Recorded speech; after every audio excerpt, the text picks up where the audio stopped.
What's going on YouTube? Aaron here, and in today's video we are going to be diving into the Naomi Irion case.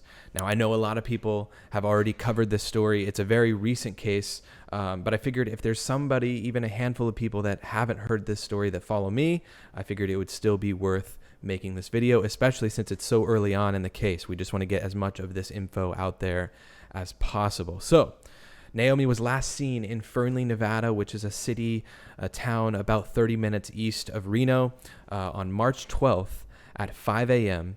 She was apparently waiting for a shuttle that would take her to work in Reno. Supposedly, she took a job at the Panasonic factory in Reno around September, maybe 6 months ago.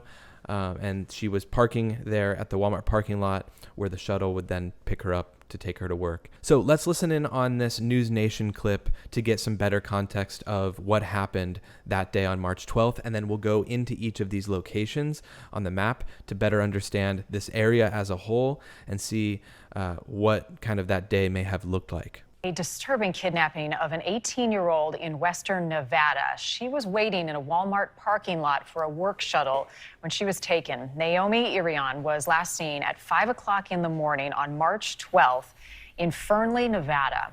It's about 2.5 weeks, or about a week and a half ago. That city is about 35 miles east of Reno, and 3 days later, her vehicle was found next to a paint manufacturing plant just down the road. Okay, so very quickly, we're going to show the town of Fernley. Like I said, it's just to the east of the larger city of Reno.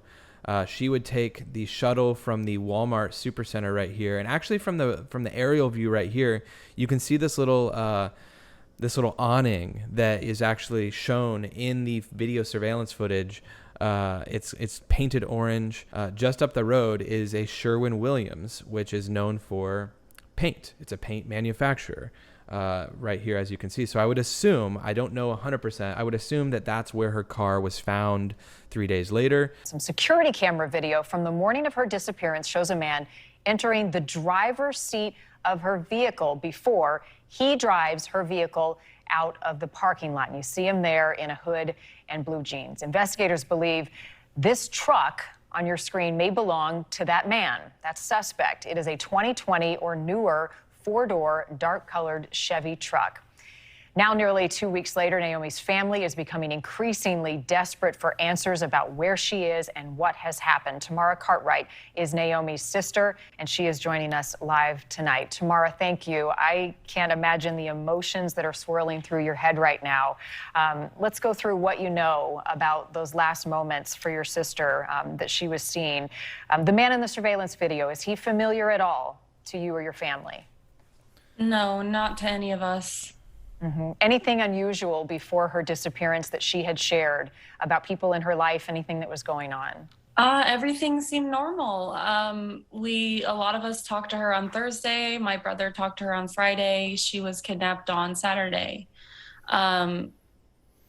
She was excited about her life. She was asking me about how I was. She's much more concerned about me. And everything seemed totally fine.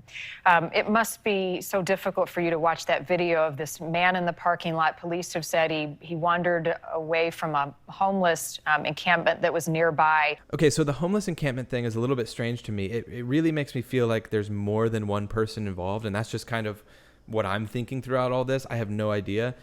Possibly someone was at the homeless encampment and walked from there in an effort to throw people off. To show that he came on foot from that area.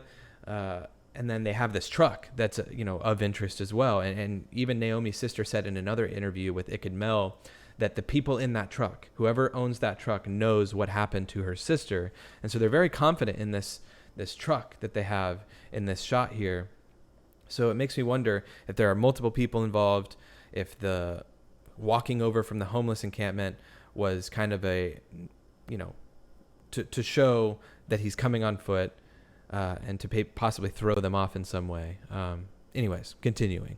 What struck me watching that is that she was in the passenger seat of her own car.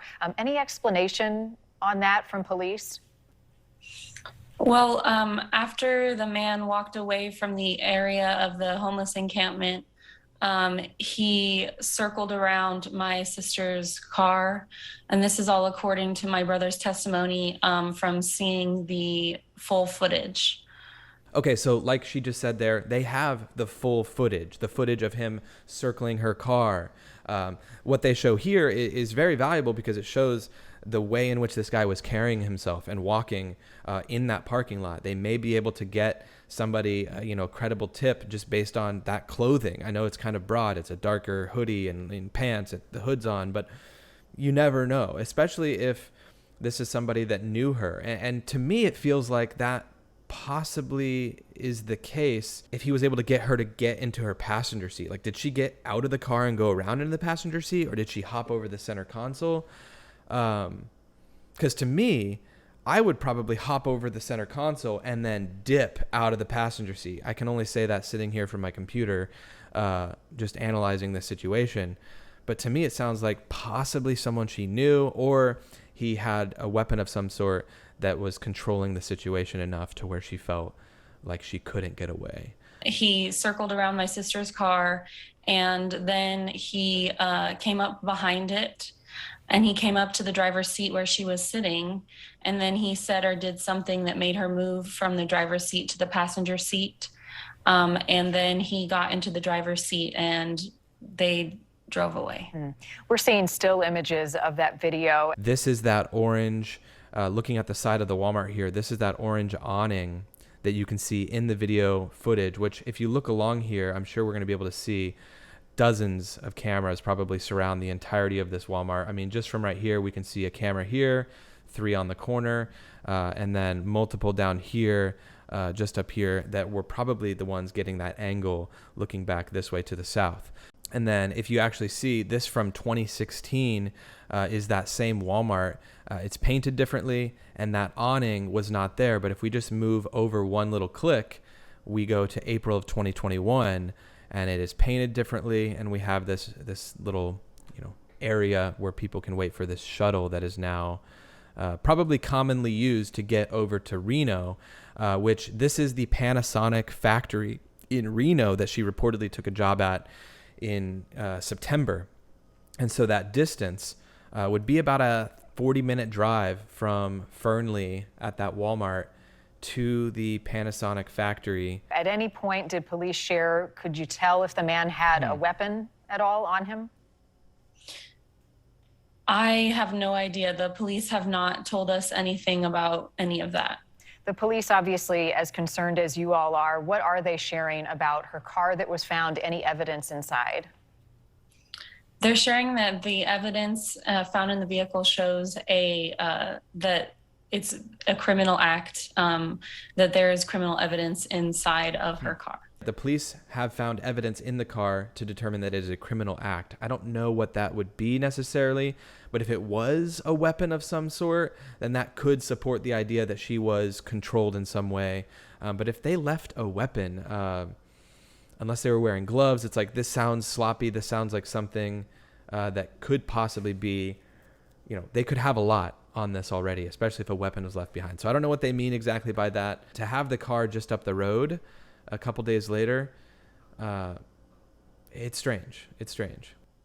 2 minutes before the car went away and 1 minute before the suspect approached her vehicle, she was on Snapchat. And what was she posting? I'm not aware. I wasn't checking the Snapchat at the time.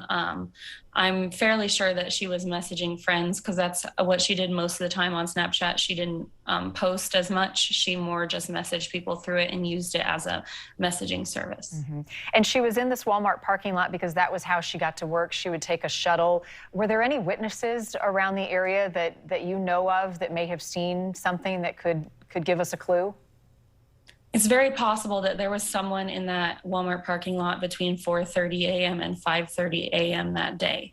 There is a vehicle you can see if you watch the whole surveillance footage that drives through in between the suspect and my sister's car. If there was anyone that was there between those times, we need you to contact law enforcement immediately.